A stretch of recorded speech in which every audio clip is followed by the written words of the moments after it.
Di dalam Quran surat Ar-Ra'd ayat 42 disebutkan, wa qad makara alladziina min qablihim falillahil makru jami'a.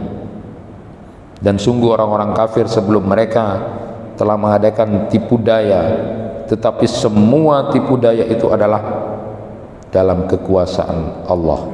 Di Quran surat Ibrahim ayat 46 juga Allah berfirman, wa qad makaru makrahum wa indallahi makruhum wa in kana makruhum litazula minhul jibal.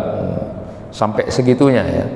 Dan sesungguhnya mereka telah membuat makar yang besar, tipu daya, padahal di sisi Allah lah balasan makar mereka itu. Dan sungguh makar mereka itu amat besar, sehingga seolah-olah gunung itu bisa dapat lenyap karena makar itu.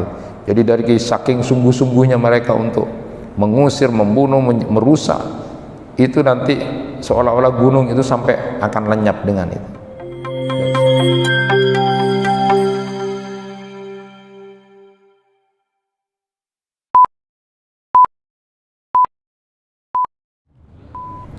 Assalamualaikum warahmatullahi wabarakatuh. Alhamdulillahi rabbil alamin, wa bihi nasta'inu ala umuri dunya waddin. Ashhadu an la ilaha illallah wahdahu la syarika lah, wa ashhadu anna Muhammadan abduhu wa rasuluh. Allahumma salli wa sallim ala nabiyyina Muhammadin wa ala alihi wa ashabihi ajma'in. Rabbi shrah li sadri wa yassir li amri wa hlul 'uqdatam min lisani yafqahu qawli. Amma ba'du. Bapak-bapak, ibu-ibu, jamaah kuliah subuh yang dirahmati Allah. Pada tahun 1990-an, ilmuwan-ilmuwan yang paham dan pakar tentang alam semesta itu pernah berkumpul di Brussels, Belgia. Mereka berbicara tentang alam ini, bagaimana alam diciptakan sesuai dengan kemampuan ilmu mereka. Jadi bagaimana penciptaan alam semesta, planet-planet yang ada di alam semesta ini, lalu penciptaan bumi sendiri dimulai dari apa, dari lautan, gunung, semuanya dibahas, termasuk bintang, bulan, dan matahari. Mereka berkumpul berbicara tentang alam semesta sesuai dengan kemampuan hasil penelitian mereka. Ada yang berbeda-beda pendapatnya tentang alam semesta ini, tetapi ada yang unik. Pendapat dari para ilmuwan ini hampir sama pada titik bahwa manusia ini diciptakan atau diadakan, karena ada yang ateis ya. Manusia ini makhluk yang diciptakan atau ada yang terakhir kali di alam semesta. Jadi kita ini ada dan diciptakan, begitu menurut para ilmuwan, ini adalah yang terakhir. Di antara sekian banyak pendapat itu yang sama, manusia itu diciptakan makhluk yang terakhir. Artinya manusia itu ada di bumi ini, di alam semesta ini, saat ketika bumi ini sudah mau hancur. Atau bahasa kita, ketika sudah kiamat sudah hampir, manusia itu kemudian ada terakhir. Nah, kalau ada juga yang kemudian meneliti bahwa pakar geologi itu melihat bahwa bumi ini umurnya sudah sekitar 5 miliar tahun lebih, artinya sudah banyak aus dan pada titik tertentu sudah hampir hancur. Kita berarti hidup di alam semesta ini menjadi makhluk terakhir, tapi nanti kita yang kemudian akan dihisab dan dimintai tanggung jawab oleh Allah Subhanahu wa Ta'ala. Bahasa-bahasa bahwa bumi ini akan hancur, alam semesta ini akan hancur, sebenarnya sudah dikabarkan oleh Nabi Muhammad SAW sebagai bagian dari wahyu Allah yang diberikan kepada beliau, banyak ayat-ayat yang bertebaran. Ketika Nabi Muhammad SAW sudah diutus menjadi Rasul pun sudah dibilang ini sudah mau kiamat. Betapa waktunya sudah dekat gitu. Walaupun kalau sampai sekarang pun sudah 21 abad itu bahasanya, tapi bahasa Al-Quran, penggambaran waktu yang menurut perhitungan kita lama ini ternyata sebentar. Makanya di dalam ayat-ayat Al-Quran itu banyak disebutkan, misalnya iktaraba linnasi sabuhum wa hum fi ghaflatin mu'ridun. Jadi dekat sudah kiamat itu, kehancuran alam semesta itu dekat, tetapi banyak manusia yang masih lalai. Di dalam ayat Al-Quran yang lain misalnya disebutkan, Allahul ladzi anzalal kitab bil haqqi wal mizan wa ma yudrika la'alla as-sa'ata qarib. As-sa'ah, kiamat itu udah dekat. Wa ma yudrika la'alla as-sa'ata takunu qarib. Jadi dekat. Bahkan Rasulullah SAW sendiri, beliau kemudian memberikan gambaran bahwa innama ajalukum fima khala minal umam kama baina salatil asri ila magharibis syam. Sesungguhnya ajal kalian, kata Nabi, batas waktu itu Nabi Muhammad, pada waktu Nabi Muhammad sudah menyatakan batas waktunya kalian ini ya, ada batas waktu ajal, itu batas waktu itu seperti asar ke maghrib, sebentar sekali. Dan di riwayat yang lain juga Rasulullah SAW pernah memberikan gambaran buistu ana was-sa'ah kahataini wa asyara bi asabatihi as-sababah wallati taliha. Nabi kemudian pernah menggambar, aku diutus, jadi sejak Nabi sudah, aku diutus dan hari kiamat itu seperti ini katanya. Lalu beliau kemudian memberi isyarat kepada telunjuknya dengan jari tengahnya. Jadi segini, jadi dekat sekali. Namun memang Al-Quran tidak menjelaskan secara pasti kapan terjadinya, yang bahasanya cuma ada tanda-tanda, jadi tidak mengenal apokaliptik. Apokaliptik itu adalah menentukan waktu yang kemudian pas gini-gini kapan itu, tidak. Salah satu hikmahnya kenapa kemudian tidak disebutkan kapan terjadinya kiamat itu ya, yang sama dengan juga tidak ditentukan rahasia kematian. Jadi ada dua rahasia yang tidak diberitahu waktunya, rahasia kapan kita masing-masing itu mati dan kapan terjadinya kiamat. Dan di dalam Al-Quran disebutkan innas sa'ata atiyatun akadu ukhfiha litujza kullu nafsim bima tas'a. Karena sesungguhnya saat hari kiamat itu akan datang, aku dengan sengaja merahasiakan waktunya, kata Allah. Untuk apa? Agar setiap jiwa diberi balasan sesuai hasil dari usahanya. Inilah kenapa kemudian rahasia kematian dan rahasia kiamat itu tidak ditentukan waktunya atau dikenal dengan istilah apokaliptik itu. Karena kalau Bapak tahu bahwa 2 tahun akan mati, oh nanti kita ada 1 tahun ya, 1 tahun guru masjid terus. Jadi akhirnya tidak tahu bahwa sebenarnya dia suguhan enggak, karena udah tahu waktunya. Jadi kalau kiamat tinggal 5 tahun, santai-santai dulu 2 tahun kan. Nanti kalau sudah mau kiamat baru di masjid, baru ngaji, baru berbuat baik. Dan itu yang kemudian salah satu rahasianya, hikmahnya tidak disampaikan waktu-waktu tentang kematian dan kiamat itu, agar tahu Allah betul ini yang sungguhan siapa.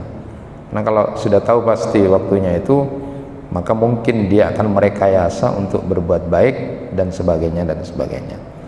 Jadi kuncinya adalah hikmahnya litudza kullu nafsin bima tas'a, agar setiap jiwa itu diberi balasan sesuai dengan hasil kesungguhan mereka, bukan atas tahu waktunya itu. Jadi sudah ada banyak gambaran ketika nanti di akhirat wa kullum atiyatun yaumal qiyamah farda. Tiap-tiap mereka nanti akan datang kepada Allah dengan sendiri-sendiri nanti di hadapan Allah. Jadi ayat ini juga pernah dipakai sama ibu-ibu yang lagi sedih gitu kan. Sudahlah, tidak usah sedih ngurusin suaminya yang begini-begini. Ibu nanti mati sendiri-sendiri gitu kan. Jadi tanggung jawab di hadapan Allah sendiri-sendiri. Kopuran ban sebeng gitu kan. Jadi ya, masing-masing akan bertanggung jawab. Wal waznul haq, timbangan itu yang dipakai dalam bahasa Al-Quran itu adalah benar, hak. Nanti akan ditimbang segala amal itu. Jemaah yang dirahmati Allah, satu hal sederhana tapi bisa kita sama-sama lakukan adalah ketika kita mengingat firman Allah Subhanahu wa taala yang berbicara tentang rahasia-rahasia ini ya, tentang kematian, tentang kiamat. Yang penting buat kita sebenarnya adalah wa ma'adatna laha, ya, sama seperti yang ditanyakan oleh seorang sahabat kepada Nabi Muhammad SAW, mata sa'ah, kapan terjadinya kiamat? Rasulullah dengan bijak tidak menjawab begini-begini, tapi justru Rasulullah SAW menjawab dengan kata-kata yang penting dan kata-kata yang bijak, dan itu untuk kita semuanya. Ketika ada yang bertanya begitu, Rasulullah kemudian mengatakan wa ma'adatta laha, apa yang kamu siapkan kalau sudah terjadi kiamat. Jadi tidak dikasih tahu kapan kiamat, kapan misalnya saya mati ini umur berapa, tidak. Kapan terjadi kiamat, tidak. Tetapi Rasulullah justru bertanya, dan pertanyaan itu untuk kita, wa ma'adatta laha, apa yang kamu siapkan kalau sudah mati? Apa yang kamu siapkan kalau sudah kiamat itu? Apa yang kamu siapkan setelah ajalmu, batas waktumu itu sudah habis? Jadi justru titik tekannya itu apa yang sudah kamu siapkan kalau itu sudah berakhir. Nah, Bapak dan Ibu sekalian, Al-Quran dari sekian banyak ayat itu memberikan gambaran, dan ini perhatian buat kita. Di antara perilaku interaksi kita dengan sesama manusia adalah menyebutkan tilkad darul akhirah naj'aluha lilladzina la yuriduna uluwan fil ardi wala fasada wal akibatu lil muttaqin. Negeri akhirat itu kami jadikan, kata Allah, kami menjadikan negeri akhirat itu untuk orang-orang yang selama di dunia dia tidak sombong, dia tidak tinggi hati, dia tidak merasa menjadi orang angkuh, dia tidak merasa menjadi orang sok, dan tidak pernah melakukan kerusakan. Karena kesudahan yang baik itu hanya orang bertakwa. Jadi disebutkan negeri akhirat itu hanya untuk orang-orang yang tidak pernah sombong, tidak pernah sok, tidak merasa tinggi hati, dan orang ini tidak pernah berbuat kerusakan. Artinya mafhum mukhalafahnya, nikmatnya, indahnya negeri akhirat itu tidak akan pernah dinikmati oleh orang-orang yang selama di dunia dia berjalan dengan kesombongan, dia berjalan dengan keangkuhan, dia berjalan dengan tinggi hati, dan lalakonnya, pekerjaannya cuma merusak saja, arosak. Jadi orang yang menikmati indahnya akhirat itu adalah pekerjaannya membangun, memperbaiki, mendamaikan. Nah, itu orang-orang yang akan menikmati akhirat itu dengan nikmat. Dia pekerjaannya membangun, memperbaiki, mendamaikan, sesuatu yang baik. Tapi kalau kerjaannya ngumpul-ngumpul, kerjaannya arosak, memprovokasi, dan dia kemudian menunjukkan sikap angkuh, sombong, tinggi hati, tidak akan merasakan nikmatnya negeri akhirat itu. Karena Allah Subhanahu wa taala sudah menyebutkan tilkad darul akhirah naj'aluha lil ladzina la yuriduna uluwan fil ardi wala fasada. Jamaah yang dirahmati Allah, bagian dari berbuat kerusakan itu adalah suka melakukan makar atau tipu daya, suka memprovokasi, merusak. Itu adalah bagian dari orang-orang yang pekerjaannya selalu berkhianat, selalu kumpul berembuk untuk sesuatu yang tidak baik atau jahat. Maka Allah Subhanahu wa taala mengingatkan, jangan sampai kita kemudian terlibat dalam kumpul-kumpul untuk merencanakan yang tidak baik. Jangan sampai kita kemudian membantu orang yang dalam rangka untuk merusak atau sesuatu yang tidak baik. Dalam satu hadis disebutkan, jangan kamu ikut terlibat dalam makar, tipu daya untuk kumpul-kumpul sesuatu yang tidak baik.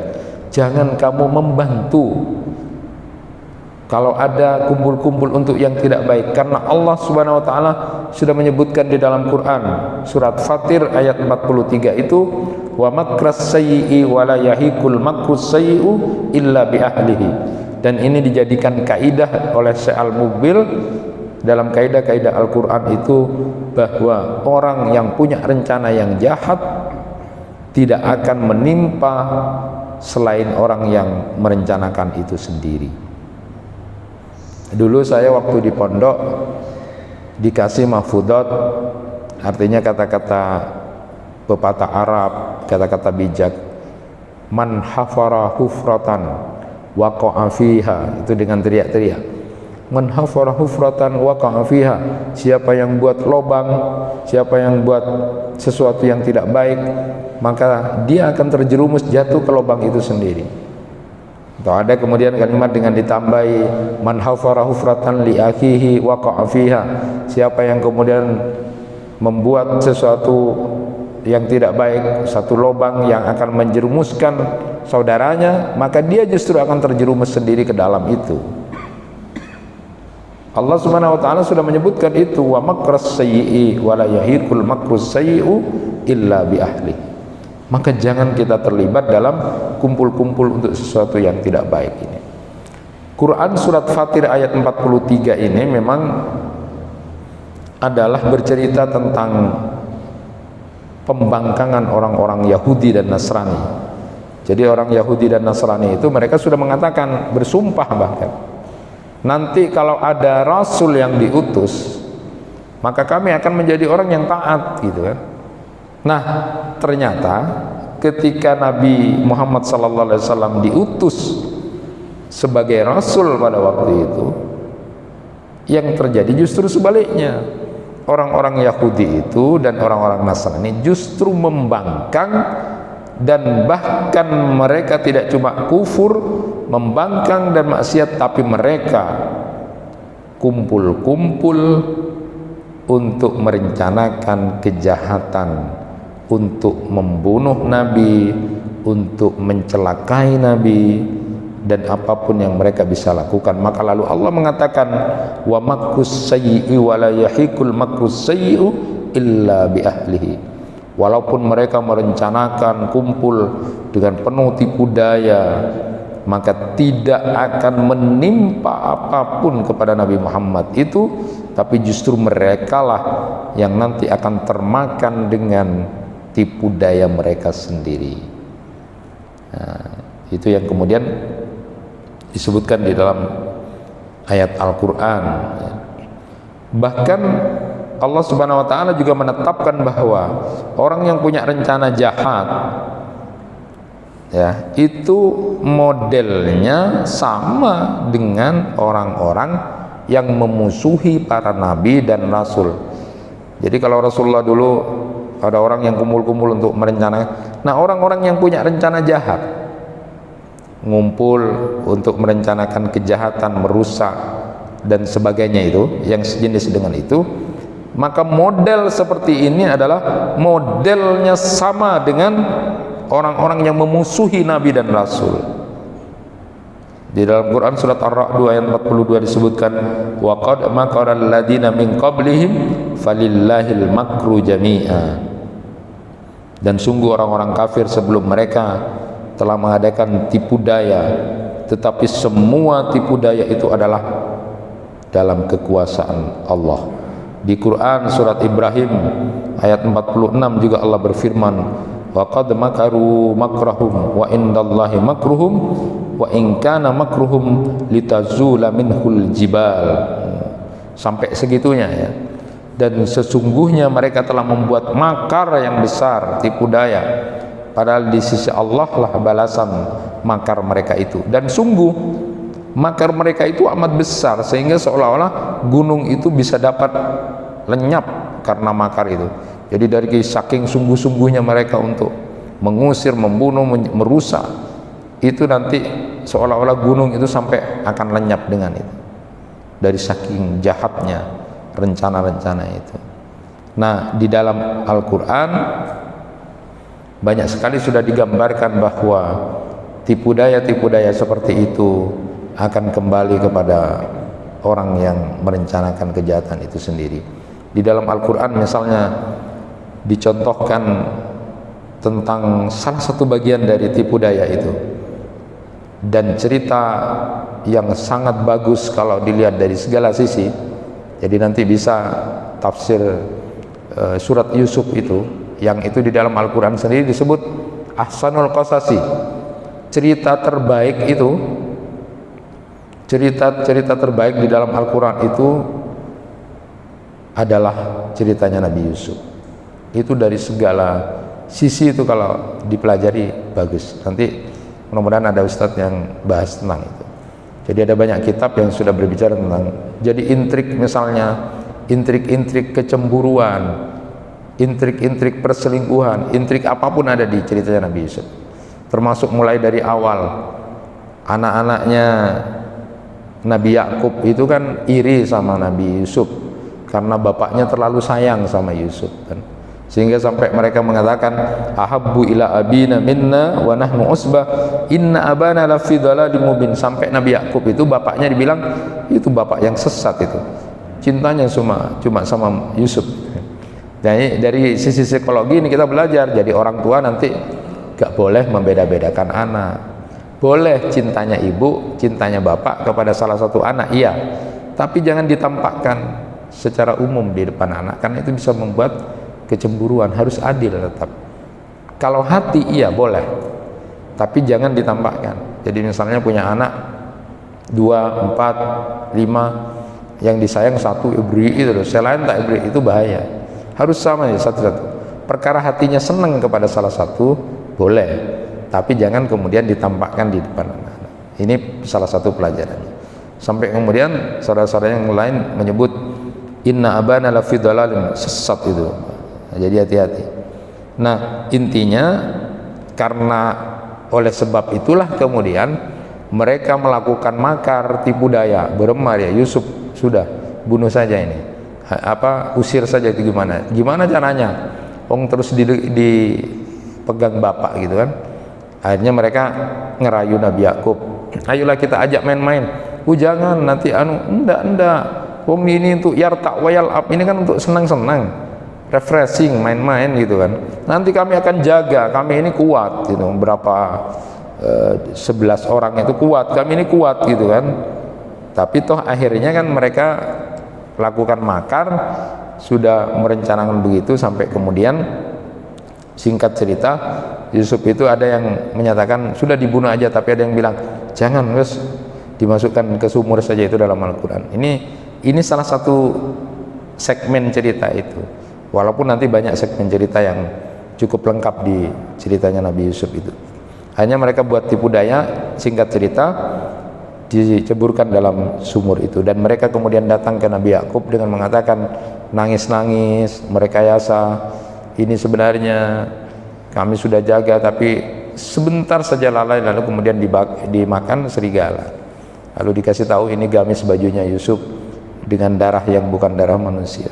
Nah, itu tipu daya. Tetapi kemudian walaupun memang akhirnya saudara-saudaranya Nabi Yusuf itu bertaubat dan mengakui kesalahannya, memang mereka, tipu daya mereka itu ternyata dimakan oleh mereka sendiri. Mereka sendirilah yang kemudian kena itu. Bagaimana juga Allah mengingatkan kepada kaumnya Nabi Isa yang ingin berbuat makar kepada Nabi Isa itu. Sampai dalam Quran surat Ali Imran ayat 54 disebutkan wa makaru wa makarallah wallahu khairul makirin. Ini biasanya sering dibaca ayat-ayat ini melawan orang-orang yang kemudian merencanakan jahat kepada seseorang. Wa makaru wa makarallah wallahu khairul makirin.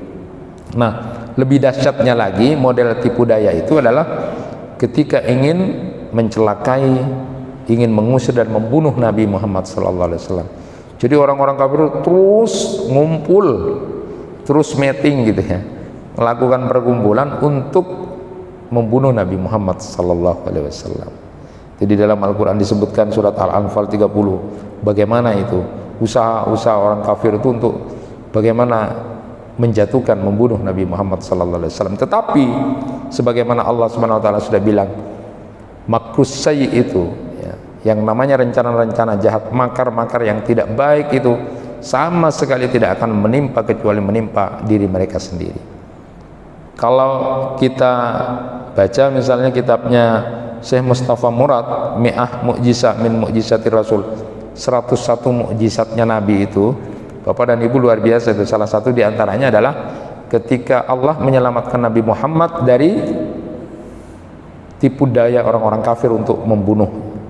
Misalnya pernah saya sampaikan diantaranya adalah ketika di rumahnya Abu Jahal, di rumahnya Abu Jahal itu kumpul-kumpul. Gimana ini?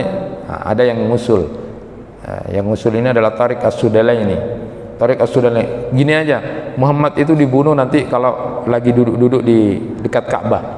Jadi Nabi Muhammad itu biasanya kalau udah selesai sholat di Ka'bah itu kemudian duduk-duduk bersandar sebentar.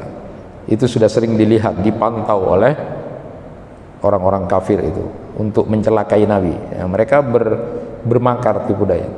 Nanti bawa aja batu besar dari atas Ka'bah itu, nanti katanya Tariq, jatuhkan itu batu, pasti itu nanti Muhammad itu mati. Nah akhirnya yang siap untuk mengeksekusi itu namanya Syihab. Syihab itu siap langsung ke atas Ka'bah lalu bawa batu besar tanpa sepengetahuan orang, itu sudah direncanakan. Betul, Nabi Muhammad kemudian sesuai dengan kebiasaan beliau di waktu tertentu duduk bersandar di situ. Saat kemudian batu besar itu sudah dijatuhkan, mau dijatuhkan oleh Syihab sebagai pengeksekusi, ternyata toh batu itu tidak langsung jatuh, jadi agak lambat gitu, melayang, dan Nabi Muhammad bergeser sebentar gitu, dan selamatlah Nabi Muhammad. Intinya saat itu makar mereka tidak akan berguna. Dan dua orang ini, Tariq As-Sudalain dan Syihab, akhirnya masuk Islam. Ini pasti seorang utusan Tuhan, karena ini sudah pas perencanaannya, tapi kok bisa selamat gitu ya, seperti itu. Ada lagi saat Nabi Muhammad yang kita kenal, cerita yang masyhur itu ketika digantikan oleh Ali bin Abi Thalib. Tidurnya digantikan oleh Ali bin Abi Thalib. Sudah dikepung rumah itu, lalu kemudian Ali bin Abi Thalib disuruh mengganti di tempat tidurnya Rasulullah. Jadi mereka biar kecele gitu. Nabi Muhammad keluar, tapi tidak dilihat oleh banyak orang. Tidak dilihat oleh orang kafir Quraisy itu, padahal sudah dikepung itu. Nabi Muhammad keluar dengan pakai segenggam tanah gitu, lalu diseburkan begini, lalu membaca Quran surat Yasin ayat 9 itu. Wa ja'alna min baini aydihim saddan wa min khalfi saddan fa agsaynahum fa hum la yubsirun. Mereka tidak melihat, disebarkan tanah. Keluar menemui Abu Bakar dan kemudian berangkat di malam hari itu. Tidak lihat semuanya. Ini mukjizat, Pak. Bapak jangan pakai ayat ini lalu kemudian engkau tak tangan le orang ya. Jadi ada orang yang pakai ayat ini supaya tak tangan le orang disebarkan itu. Ada. Ya Pak kula tangan ale gitu kan. Sama dengan ketika ceritanya Ummu Jamil. Ummu Jamil itu kemudian tidak melihat Rasulullah juga baca Quran surat Al-Isra ayat 45. Itu katanya Syekh Mustafa Murad. Jadi Ummu Jamil itu kan istrinya Abu Lahab. Jadi kalau dalam Al-Quran itu kan ada gambaran suami istri bagus, ada yang suaminya bagus, istrinya tidak bagus. Maksudnya bukan wajah ini, bukan Pak, tapi karakter. Ada yang suami istri sama-sama jelek, ada yang istrinya bagus, suaminya yang enggak. Ada Fir'aun, itu kan kebalikannya. Jadi kalau suaminya tidak baik, istrinya baik, itu Fir'aun. Kalau suaminya baik, istrinya tidak baik itu seperti Nabi Lut, ya, Nabi Nuh, ya. Lalu kalau kemudian sama-sama baik itu keluarga Imran itu, dan nabi-nabi yang ditunjukkan dengan keluarga yang bagus. Nah ini sama-sama tidak baik, laki bini, suami istri pada itu Pak, pada tokang. Akhirnya kan turun ayat tabbat yada abi lahabi wa tab ma agna anhu maluhu wa ma kasab sayasla naran dzatal wa imra'atuhu hammalatal hatab fi jidha hablum masad. Jadi itu disebutkan wa imra'atuhu. Jadi Ummu Jamil itu istrinya Abu Lahab itu juga celaka nanti, karena sama-sama suami istri sama begitunya Pak. Digambarkan tukang bawa api, artinya dia tukang fitnah ke sana kemari, aculun bininya tuh mengompori. Nah Ummu Jamil ini tahu surat Al-Lahab ini turun, sudah tahu itu. Lalu kemudian cari mana Muhammad itu, katanya dia mengatakan aku celaka, nanti akan disiksa. Ya, harusnya kalau logikanya kalau surat itu turun jelas mengatakan Abu Lahab dan istrinya, harusnya kan Ummu Jamil ini untuk melawan pendapat bahwa Muhammad itu dapat wahyu dari Allah, kan jadi perempuan baik. Engkau baik gini dibilang celaka, kan harusnya gitu. Tapi ya tetap ditunjukkan bahwa memang dia adalah perempuan yang jahat. Dia cari Nabi Muhammad, padahal waktu itu Nabi Muhammad bersama dengan Abu Bakar, duduk di sebelahnya Abu Bakar itu, tapi tidak kelihatan sama Ummu Jamil. Saat itu Nabi membaca Quran surat Al-Isra ayat 45. Wa idza qara'tal Qur'ana ja'alna bainaka wa bainal ladina la yu'minuna bil akhirah hijaban mastura. Ada yang tidak lihat antara orang kafir dengan itu yang dibaca oleh Rasulullah sallallahu alaihi wasallam menurut Syekh Mustafa Murad itu. Jadi dua ayat itu dibaca. Yang satunya itu di peristiwa dikepungnya Nabi lalu diganti oleh Ali, Quran surat Yasin ayat 9, lalu kemudian surat Al-Isra ayat 45 yang berkaitan dengan ketika Ummu Jamil tidak melihat Rasulullah. Nah, kalau orang yang salah-salah ini Pak dipakai untuk supaya tidak kelihatan CCTV dan mencuri itu, jangan. Ini namanya penyalahgunaan ayat. Nah, ini salah satu di antara sejarah ya, bahwa ternyata makar-makar itu tidak akan berhasil. Allah sudah menyebutkan bahwa apapun rencana kejelekan itu pada akhirnya akan sampai kepada yang melakukan sendiri, akan terbalaskan, akan terjerumuskan orang yang merencanakan yang jahat tadi itu.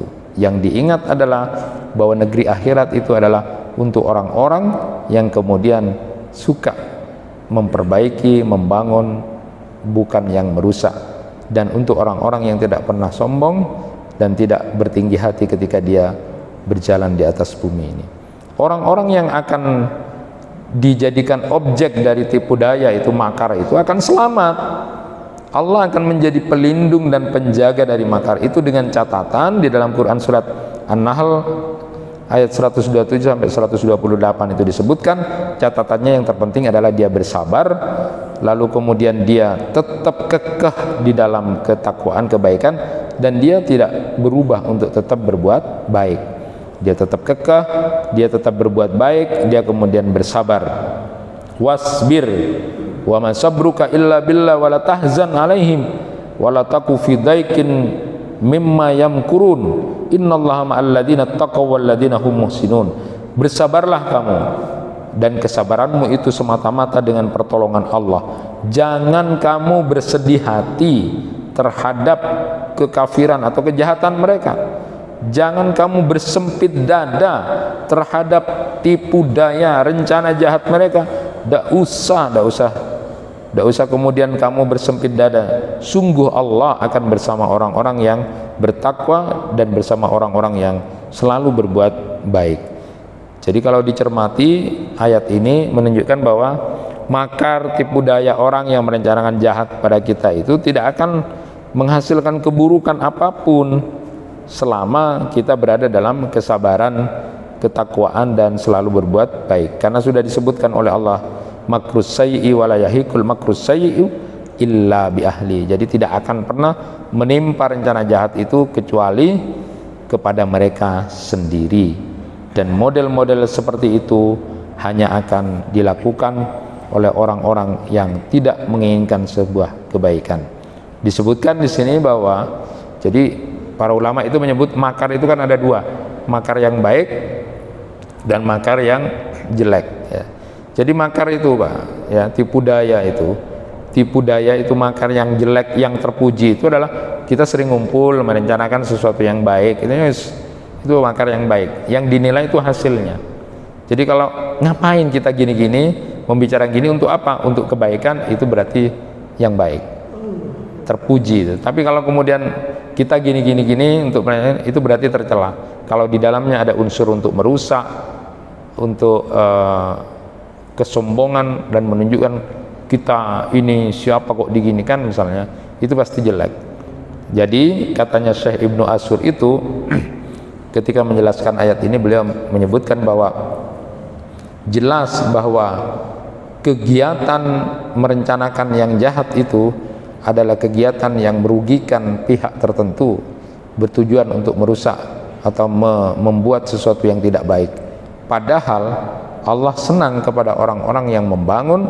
Allah senang kemudian memberikan gambaran bahwa sistem hidup ini adalah saling tolong menolong, saling bantu membantu, dan kita ini adalah makhluk sosial. Maka bagaimana mungkin akan ada pembangunan, akan ada kebaikan manakala di antara kita saling berencana untuk menjatuhkan, saling berencana untuk membuat yang tidak baik. Maka tidak akan ada satu bangunan yang baik kalau kemudian kita merencanakan yang tidak baik. Maka dalam kaidah pepatah Arab itu menyebutkan bagaimana bangunan itu akan selesai kalau setelah kamu bangun, kamu rusak lagi, kamu bangun, kamu rusak lagi. Sama seperti perempuan yang digambarkan dalam Al-Quran yang memintal, menenun, dari sekian banyak sudah jadi kain tapi kemudian dirusak lagi. Nah, inilah bagian-bagian yang harus kita hindari. Sekali lagi, sebagaimana yang kemudian disebutkan oleh sabda Nabi SAW di kitab Az-Zuhudnya ya, Ibnu Mubarak itu kemudian menyebutkan apa yang disampaikan oleh Rasulullah. Jangan kamu berbuat makar, jangan kamu berbuat tipu daya, merencanakan yang jahat.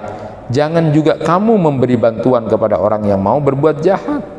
Jangan kamu memberi bantuan dan bersama dengan mereka, sebab Allah sudah berfirman, kata Nabi, makrus sayyi wa la yahiqu illa bi ahli, bahwa rencana yang jahat itu tidak akan pernah menimpa seseorang kecuali kepada orang yang merencanakan itu. Man hafara hufratan li akhihi waqa'a fiha, itu dalam pepatah Arab. Siapa yang membuat lubang untuk menjatuhkan, menjerumuskan orang kepada saudaranya, maka dia sendiri yang justru akan jatuh dan kemudian terperosok di dalamnya. Mudah-mudahan kita dihindarkan oleh Allah Subhanahu wa taala untuk tergolong dan termasuk orang-orang yang selalu berbuat yang jelek, tetapi mudah-mudahan kita termasuk penikmat dunia, penikmat negeri akhirat, karena kita tidak pernah sombong, berjalan dengan penuh ketawaduan dan tidak pernah merusak. Kita suka membangun, memperbaiki dan mengislah sesuatu yang baik. Itu yang bisa disampaikan, mudah-mudahan bermanfaat. Kurang lebihnya mohon maaf. Wassalamualaikum warahmatullahi wabarakatuh.